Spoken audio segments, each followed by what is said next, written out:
तर आपण मगाशी मागच्या लेक्चरला थोडक्यात आपला एम-एम-पी सब्जेक्ट काय आहे हे पाहिलेलं आहे. आता आपण बेसिक दुसरं लेक्चर चालू करतो आहे, ते म्हणजेच आपल्याला मटेरियल स्टडी करत असताना त्याच्या प्रॉपर्टीज माहीत असणं आवश्यक आहे. आता त्या प्रॉपर्टीज स्टडी करत असताना आपल्याला त्याचं मिनिंग काय आहे त्या प्रॉपर्टीचं हे सुद्धा माहीत असणं अत्यंत आवश्यक आहे. तर आपण चालू करूया मेकॅनिकल प्रॉपर्टीपासून. तर मेकॅनिकल प्रॉपर्टी म्हणजेच काय की जेव्हा आपण एखाद्या वस्तूवर लोड अप्लाय करतो किंवा एक्सटर्नल फोर्स अप्लाय करतो तेव्हा ज्या प्रॉपर्टी होतात त्याला आपण म्हणतो मेकॅनिकल प्रॉपर्टीज. त्यामध्ये पहिली property strength. So what is strength? It is ability to विस्टँड the load without failure or fracture. म्हणजे फ्रॅक्चर न होता किंवा फेल्युअर न होता एखाद्या पार्टनं किंवा मटेरियलनं तो एक्सटर्नल लोड सहन करणे म्हणजे विस्टँड करणे, ह्या प्रॉपर्टीला आपण म्हणतो स्ट्रेंथ. सपोज एखाद्या पार्टवर एक्सटर्नल लोड अप्लाय होतो आहे आणि तो जर फ्रॅक्चर झाला तर आपल्याला त्या म्हणजे पार्ट डिझाईन करून काय उपयोग होणार नाही, त्याचं फंक्शन प्रॉपर होणार नाही. ठीक आहे, त्याच्यामध्ये सेफ्टी नसणार आहे. त्यामुळं आपण म्हणतो आहे की ह्या मटेरियलचं नॉलेज आपल्याला आवश्यक आहे. मग त्यामध्ये आपल्याला काय आहे की प्रॉपर्टीज माहीत असणं आवश्यक आहे की मॅक्सिमम किती लोड एखादं मटेरियल विस्टँड करू शकतं हे आपल्याला माहीत असणं आवश्यक आहे. हे आपण स्ट्रेंथ ऑफ मटेरियलमध्ये पाहणार आहेत. ह्या ज्या मेकॅनिकल प्रॉपर्टी ह्याचं रिलेशन हे स्ट्रेंथ ऑफ मटेरियलमध्ये आपल्याला येणार आहे. पण म्हणजे स्ट्रेंथ म्हणजेच काय? स्ट्रेंथ म्हणजेच काय की त्या प्रॉपर्टीची प्रॉपर्टी आहे की एखाद्या मटेरियलने किंवा पार्टनं एक्सटर्नल लोड फ्रॅक्चर न होता सहन करणे, ह्या प्रॉपर्टीला आपण म्हणतो स्ट्रेंथ प्रॉपर्टी. नेक्स्ट आहे इलास्टिसिटी. आता इलास्टिसिटी म्हणजेच काय की एखाद्या समजा मटेरियलवर आपण जेव्हा लोड अप्लाय करतो तेव्हा त्याच्यामध्ये डिफॉर्मेशन होतं. डिफॉर्मेशन होतं म्हणजेच काय की त्याच्यामध्ये शेप साईज किंवा त्याच्यामध्ये डायमेन्शन चेंज होतं. ठीक आहे. आता इलास्टिसिटी काय? जेव्हा आपण लोड अप्लाय करतो तेव्हा त्याच्यामध्ये डिफॉर्मेशन होणार आहे, डायमेन्शन चेंज होणार आहे. ठीक आहे. आणि जेव्हा आपण लोड तो रिमूव्ह करणार आहे तेव्हा जर ते मटेरियल किंवा ती वस्तू हे त्याच्या ओरिजिनल पोझिशनला येत असेल तर त्या प्रॉपर्टीला आपण म्हणतो elasticity property. It is a property of material due to which material regains or return back to its original size and shape after removal of external force. आता समजा रबर बँड आहे, तुम्ही रबर बँड जेव्हा stretch करता तेव्हा काय होतं, dimension change होतात त्याचे. ठीक आहे, स्ट्रेच होतं ते. आणि जेव्हा आपण तो लोड रिमूव्ह करतो तेव्हा ते काय होतं, ओरिजिनल पोझिशनला त्याच्या येतं. म्हणजे त्याच्यामध्ये काय आहे की इलास्टिसिटी ही प्रॉपर्टी आहे. ठीक आहे. किंवा एखादी समजा स्प्रिंग आहे, त्याला आपण लोड अप्लाय केला तर त्याच्यामध्ये काय होणार आहे, डिफॉर्मेशन होणार आहे. तेव्हा आपण लोड रिमूव्ह करू तेव्हा ते काय होणार आहे, त्याच्या मूळच्या पोझिशनला ओरिजिनल साईज अँड शेपला येणार आहे. ठीक आहे. Next property is plasticity property. म्हणजेच आपण इलास्टिसिटी पाहिलं. इलास्टिसिटी प्रॉपर्टीमध्ये काय होतं की टेम्पररी डिफॉर्मेशन होतं, म्हणजे जोपर्यंत तो लोड आहे तोपर्यंतच ते डिफॉर्मेशन होतं. पण प्लास्टिसिटी ही काय आहे की इलास्टिसिटीच्या ऑपोजिट प्रॉपर्टी आहे. म्हणजेच त्यामध्ये मटेरियलमध्ये काय होतं की परमनंट डिफॉर्मेशन होतं. परमनंट डिफॉर्मेशन म्हणजेच लोड जरी रिमूव्ह केला तरी ते मटेरियल ओरिजिनल पोझिशनला साईज अँड शेपला येत नाही. So it is a property of material due to which it undergo permanent deformation without rupture or failure. Permanent deformation means the body doesn't return back to its original size and shape after removal of load. Okay. Next property is ductility property. Ductility म्हणजेच काय की एखाद्या मटेरियलपासून तार तयार करता येणे. Ability of material to draw into wires. तार तयार करता येणे ह्या प्रॉपर्टीला आपण म्हणतो डक्टिलिटी प्रॉपर्टी. आता तार तयार करण्यासाठी आपल्याला काय करावं लागतं, टेन्साईल फोर्स अप्लाय करतो आणि त्याच्यामध्ये परमनंट डिफॉर्मेशन होणार, म्हणजे प्लास्टिसिटी पण होणार आहे. प्लास्टिक डिफॉर्मेशन होणार आहे under tensile load or tensile force. Okay. तर हे आपण पाहिलेलं की माय स्टील हे म्हणजेच लो कार्बन स्टील जे आहे त्याच्यामध्ये आपण तार बघितलेल्या आहेत. ओके. नेक्स्ट ॲल्युमिनियमच्या तार बघितलेल्या आहेत, कॉपरच्या तार बघितलेल्या आहेत. म्हणजे जे सॉफ्ट मटेरियल आहे ज्याच्यामध्ये प्लास्टिसिटी प्रॉपर्टी आहे तर ते मटेरियल आपल्याला डक्टाईल मटेरियल म्हणून म्हणता येईल. Next property is malleability. ह्याच्यामध्ये पण प्लास्टिक डिफॉर्मेशन होतं but under compressive force or compressive load. म्हणजे कॉम्प्रेसिव्ह फोर्स म्हणजे काय, टुवर्ड्स द बॉडी. म्हणजेच मॅलिएबिलिटी म्हणजेच काय, the property of material by which it can be rolled into sheet or draw into sheets or form into sheets. म्हणजे ज्याच्यामध्ये ज्या मटेरियलचे आपल्याला पत्रे दिसतात किंवा ज्या मटेरियलपासून पत्रा बनवता येतो ते मटेरियल काय आहेत, मॅलिएबल मटेरियल आहेत. जसं की कॉपरचा पण पत्रा बघता तुम्ही, ॲल्युमिनियमचे पत्रे बघतात, ओके, तर माय स्टीलचे पण पत्रे बघतात. तर हे सॉफ्ट मटेरियल जे आहेत त्याच्यामध्ये डक्टाईल आणि मॅलिबिलिटी हे प्रॉपर्टी येते. नेक्स्ट आहे टफनेस. आता टफनेस म्हणजेच काय की बघा, एखादं material certain maximum load apply करू शकतं किंवा विस्टँड करू शकतं. म्हणजे एक सर्टन लिमिटपर्यंत ते लोड विस्टँड करू शकतं. त्याच्यानंतर त्याच्यामध्ये फ्रॅक्चर होतं. ठीक आहे, म्हणजे ते फ्रॅक्चर होण्यापूर्वी जी काही एनर्जी त्या मटेरियलनं ॲब्झॉर्व केलेली आहे त्याला आपण म्हणतो टफनेस. म्हणजे त्याच्यामध्ये फ्रॅक्चर होण्यापूर्वी, म्हणजे फ्रॅक्चर होत नाही पण त्याच्या आधी तर काय करतं, तर तो शॉक किंवा जो काही लोड आहे, सपोज हॅमर ब्लोज आहेत, तर ते ॲब्झॉर्व करतं. फ्रॅक्चर होण्यापूर्वी जी काही एनर्जी ॲब्झॉर्व केली त्याला आपण म्हणतो टफनेस. म्हणजे जर त्यानं फ्रॅक्चर होण्यापूर्वी जे एनर्जी ॲब्झॉर्व, म्हणजेच सम ऑफ प्लास्टिक एनर्जी आणि इलास्टिक एनर्जी, हे तुम्हाला स्ट्रेस स्ट्रेन डायग्राममध्ये तुम्हाला लक्षात येईल. तर त्याला आपण म्हणतो toughness. So what is toughness? It is amount of energy a material can absorb before fracture takes place. त्याच्यानंतर आहे रेझिलियन्स. तर रेझिलियन्स म्हणजेच काय, capacity of material to absorb energy elastically. म्हणजे आता बघा, पहिल्यांदा इलास्टिक डिफॉर्मेशन होतं आणि नंतर प्लास्टिक डिफॉर्मेशन होतं स्ट्रेस स्ट्रेन डायग्राममध्ये. तर इलास्टिकल डिफॉर्मेशन होत असताना जी काय एनर्जी मटेरियलनं ॲब्झॉर्व केलेली आहे त्याला आपण म्हणतो resilience. Okay. On removal of load the energy stored is given off exactly as in spring when the load is remove. म्हणजे इलास्टिक डिफॉर्मेशन होत असतं जेव्हा आपण लोड रिमूव्ह करू तेव्हा त्याच्या ओरिजिनल पोझिशनला ते येणार आहे. तर त्याच्या आधी जी काही एनर्जी ॲब्झॉर्व केलेली आहे, ठीक आहे, किंवा जी काही एनर्जी स्टोअर केलेली आहे तर त्याला आपण म्हणतो resilience. Next is hardness. Hardness म्हणजेच काय, ability of material to cut another material or metal. म्हणजे एखादं मटेरियल हे दुसऱ्या मटेरियलला कट करत असेल तर ती जी क्षमता आहे त्याला आपण म्हणतो हार्डनेस. आता बघा, आपण आता पाहणार आहोत fundamentals of machining, basic machine tool. ह्याच्यामध्ये वर्कपीस असतं आणि टूल असतं, कटिंग टूल असतं आणि वर्कपीस असतं. तर कटिंग टूलच्या साहाय्यानं आपण काय करतो, वर्कपीसमधलं किंवा रॉ मटेरियलमधलं अनवॉन्टेड मटेरियल रिमूव्ह करतो. ठीक आहे, in the form of chips. आता मला सांगा, जर आपल्याला वर्कपीसमधलं मटेरियल रिमूव्ह करायचं असेल तर कोण हार्ड पाहिजे, टूल हार्ड पाहिजे. कटिंग टूल हार्ड असेल तरच त्याच्यातलं अनवॉन्टेड मटेरियल रिमूव्ह करता येईल. तर ह्या प्रॉपर्टीला म्हणतो हार्डनेस. किंवा अदर डेफिनेशन काय आहे की ability of material to resist. म्हणजे रेझिस्ट म्हणजे काय, विरोध करणे.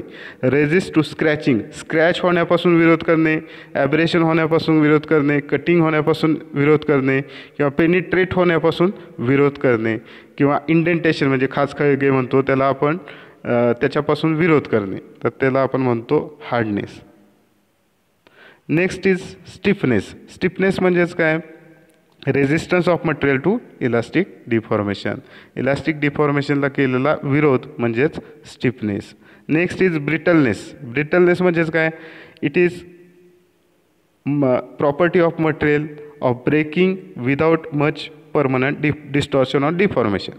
डायरेक्टली मटेरियल काय होणार आहे, ब्रेक होणार आहे. आता आपण चॉक बघतो, खडू बघतो, ते काय होतं डायरेक्टली, जर तुम्ही लोड अप्लाय केला तर डायरेक्टली काय होतं, ब्रेक होतं. समजा ग्लास आहे, ग्लास पण काय होते, डायरेक्टली ब्रेक होते. त्याच्यामध्ये डिफॉर्मेशन होऊन ब्रेक होते का, तर नाही, डायरेक्टली ब्रेक होते. त्याच्यामध्ये परमनंट डिफॉर्मेशन कमी, फार कमी, म्हणजे अगदी निग्लिजिबल परमनंट डिफॉर्मेशन होतं आणि ते ब्रेक होते. ओके, डायरेक्टली ब्रेक होते. तर त्याला आपण म्हणतो ब्रिटलनेस. आता कास्ट आयर्न ग्लास हे आपण ब्रिटल मटेरियल म्हणून पाहणार आहोत. Next is fatigue. फटीग म्हणजेच काय की ह्याच्यामध्ये लोकलाइज आणि स्ट्रक्चरल डॅमेज होतं. म्हणजे जेव्हा एखादं पार्ट किंवा एखादं मटेरियल हे फ्लक्च्युएटिंग लोडला आपण सब्जेक्ट करतो किंवा अल्टरनेट लोडला आपण सब्जेक्ट करतो, रिपीटेड लोडिंग असेल तर तिथं काय होतं, एक ठराविक ठिकाणी फ्रॅक्चर होतं किंवा फेल्युअर होतं. तर त्याला आपण म्हणतो फटीग किंवा endurance. Okay. It is progressive and localized structural damage that occur when material is subjected to cycling loading. म्हणजे कमी जास्त fluctuating loading. Okay. Next is creep. Creep म्हणजेच काय, slow and progressive deformation of material with time at constant stress. आता बघा stress म्हणजेच काय असतं, तर load per unit area that is stress. आता दोन्ही सेम ठेवलं आहे आपण, कॉन्स्टंट स्ट्रेस आहे, ठीक आहे, लोड पण सेम ठेवला आहे. तर काही ठराविक वेळानं काय होतं, आफ्टर सम टाईम त्याच्यामध्ये थोडं थोडं एकाच डायरेक्शननं, प्रोग्रेसिव्ह म्हणजे एका डायरेक्शननं, स्लो म्हणजे हळूहळू त्याच्यामध्ये डिफॉर्मेशन होतं, त्याला आपण म्हणतो क्रिप. तर हे झाल्या आपल्या मेकॅनिकल प्रॉपर्टी. आता आपण पाहणार आहोत म्हणजे केमिकल प्रॉपर्टी. त्याच्यामध्ये पहिलं आहे करोजन, हे तुम्ही केमिस्ट्रीला पाहिलेलं आहे. So it is the deterioration of metal by chemical reaction with environment. जेव्हा एन्व्हायरमेंटशी एखाद्या मटेरियलचा कॉन्टॅक्ट येतो, मग ते वॉटर असेल किंवा एखाद्या फ्लुईडशी कॉन्टॅक्ट येतो, तेव्हा त्याच्यामध्ये डिटोरिएशन होतं, खराब होतं ते मटेरियल, म्हणजेच गंजतं. तर त्याला आपण म्हणतो corrosion. Deterioration of metal by chemical reaction, म्हणजे त्याच्यामध्ये केमिकल रिॲक्शन होते आणि ते मटेरियल गंजतं म्हणा किंवा खराब होतं म्हणा, तर त्याला आपण म्हणतो करोजन.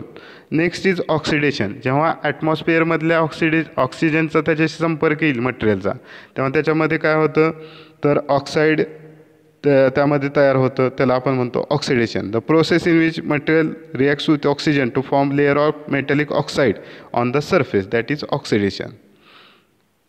आता आपण पाहणार आहोत थर्मल प्रॉपर्टी, म्हणजेच हीटच्या रिलेटेड प्रॉपर्टी, उष्णतेचा काय इफेक्ट होतो मटेरियलवर. तर स्पेसिफिक हीट ही पहिली प्रॉपर्टी आहे.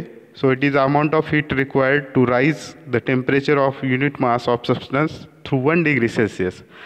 1 डिग्री सेल्सिअसनं आपल्याला तापमान वाढवण्यासाठी, टेम्परेचर वाढवण्यासाठी 1 युनिट मास म्हणजे, तर त्या युनिट मासचं 1 डिग्री सेल्सिअसनं आपल्याला टेम्परेचर वाढवायचं असेल तर आपल्याला किती हीट लागेल, तर त्याला आपण म्हणतो specific heat. Next is thermal conductivity. Thermal conductivity, आता नाव आहे कंडक्टिव्हिटी. कंडक्ट म्हणजे वहन होणे, त्याच्यातनं उष्णता पास होणे, ओके. तर त्या प्रॉपर्टीला आपण म्हणतो, किंवा फ्लो होणे, तर त्याला आपण म्हणतो थर्मल कंडक्टिव्हिटी. एखाद्या मटेरियलमधनं समजा हीट फ्लो होते, तर त्याला आपण म्हणतो thermal conductivity. Next is thermal expansion. आता बघा, जेव्हा आपण उष्णता देतो, हीट देतो, थर्मल, त्याच्यावर इफेक्ट काय होतो की मटेरियलमध्ये इलॉंगेशन होतं किंवा त्याच्यामध्ये डायमेन्शन चेंज होतं, तर त्याला आपण म्हणतो एक्सपान्शन, ओके. एक्सपांड होतं, तर ते thermal expansion. Next is electrical properties. तर त्यामध्ये पहिले आहे resistivity. The property of material to resist म्हणजे विरोध. The property of material to resist the flow of electricity through it. म्हणजे काही मटेरियल इलेक्ट्रिकली इन्सुलेटर असतात, म्हणजे त्याच्यामधनं करंट पास होऊ शकत नाही, इलेक्ट्रिसिटी पास होऊ शकत नाही, तर त्या प्रॉपर्टीला आपण म्हणतो रेझिस्टिव्हिटी, म्हणजे विरोध करणे. तो फ्लो होण्यासाठी, करंट फ्लो होण्यासाठी, पास होण्यासाठी विरोध करणे, त्याला आपण म्हणतो रेझिस्टिव्हिटी. Next conductivity. कंडक्टिव्हिटी म्हणजेच काय, कंडक्ट म्हणजेच त्याच्यातनं फ्लो होतो किंवा पास होतो, इलेक्ट्रिसिटी पास होते, फ्लो होतोय इलेक्ट्रिक करंटचा, त्याला आपण म्हणतो conductivity. Next is dielectric strength. It is insulating capacity of material against high voltage. High व्होल्टेजच्या अगेन्स्ट जे रेझिस्टन्स आहे मटेरियलचा, हाय व्होल्टेजच्या अगेन्स्ट, त्याला आपण म्हणतो रेझिस्टन्स म्हणजे विरोध किंवा इन्सुलेटिंग प्रॉपर्टी, त्याला आपण म्हणतो डायइलेक्ट्रिक स्ट्रेंथ. आता बघा, मी मगाशी सांगितलं होतं की आपल्याला सुटेबल मटेरियल सिलेक्ट करावं लागेल. आता सुटेबल मटेरियल आपल्याला जर सिलेक्ट करायचं असेल तर ते कोणते कोणते फॅक्टर्स आहेत जे आपल्याला मटेरियल सिलेक्ट करताना आवश्यक आहेत. तर first factor is properties of material. आता आपण ज्या प्रॉपर्टी पाहिलेल्या आहेत, मेकॅनिकल पाहिलेल्या आहेत, केमिकल पाहिलेल्या आहेत, थर्मल प्रॉपर्टी पाहिलेल्या आहेत, इलेक्ट्रिसिटी प्रॉपर्टी पाहिली किंवा आपण इलेक्ट्रिकल प्रॉपर्टी पाहिल्या आहेत. तर ह्या प्रॉपर्टी आपल्याला विचार करावा लागेल.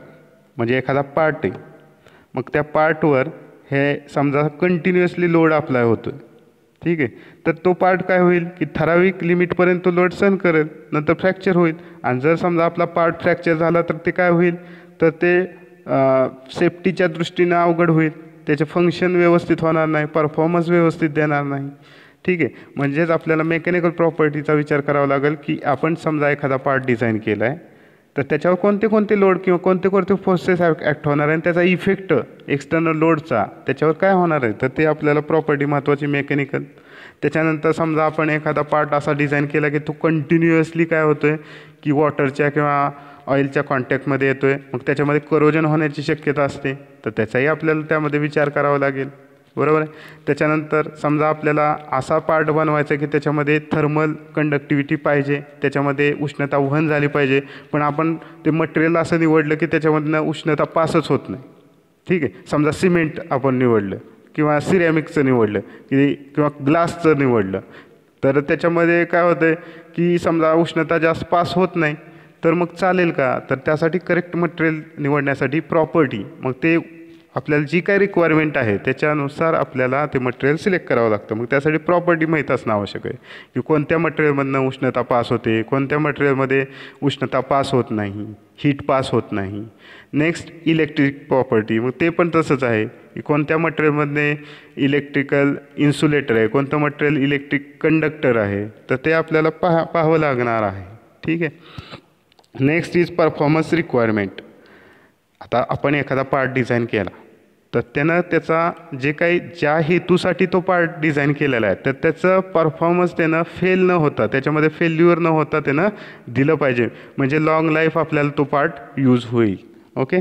नेक्स्ट मेथड ऑफ रिलायबिलिटी, म्हणजे आपल्याला रिलायबल म्हणजे विश्वासार्हता म्हणतो, तर आपण ते मटेरियल असं सिलेक्ट करायचं की ते आपण असं डिझाईन केला एखादा पार्ट तर ते रिलायबल पार्ट असेल, त्याच्यामध्ये कुठले फेल्युअर जास्त होणार नाही किंवा फेल्युअर होणार नाही. सेफ्टी, आता समजा एखादा तुम्ही पार्ट समजा डिझाईन केला, मॅन्युफॅक्चर केला आणि तो फेल गेला, थोड्या वेळातच फेल गेला, तर ती सेफ्टी राहील का? कदाचित ते अपायकारक होऊ शकतं. ठीक आहे, तर त्यासाठी सेफ्टी ही पण महत्त्वाची आहे, सुरक्षितता ही पण महत्त्वाची आहे मटेरियल सिलेक्ट करत असताना. त्याच्यानंतर साईज, शेप, वेट आणि ॲपिरन्स ह्यासुद्धा महत्त्वाच्या गोष्टी आहेत. एखादा पार्ट आपल्याला जास्त साईजचा असेल आणि त्याच्यासाठी कॉस्टली मटेरियल वापरलं तर आपलं काय होणार आहे, त्यामध्ये कॉस्ट प्रोडक्टची वाढणार आहे. मग त्याच्यासाठी अल्टरनेट मटेरियल जी की ते रिक्वायरमेंट फुलफिल करेल असं कोणतं मटेरियल वापरता येईल का, डिपेंडिंग अपॉन साईज, जे कमी खर्चामध्ये आपल्याला उपलब्ध होईल. आता बघा, ऑटोमोबाईलमध्ये पूर्वी आपण काय करायचो की स्टीलचा वापर जास्त करायचो, मग अलीकडं काय व्हायलं आहे की वेगवेगळे मटेरियल आपल्याला ॲल्युमिनियम वगैरे, मॅग्नेशियम वगैरे आपण मटेरियल वापरतो आहे. ठीक आहे, तर अशा पद्धतीनं शेप, साईज, वेट, आणि म्हणून म्हटलं की पूर्वी स्टील वापरल्यावर वेट जास्त व्हायचं गाडीचं, ॲटोमोबाईलचं. आता जे अल्टरनेट मटेरियल वापरले त्यामुळे वेट काय झालं, कमी झालं, त्यामुळं काय झालं, फ्युएल इकॉनॉमी चांगली मिळाली आपल्याला.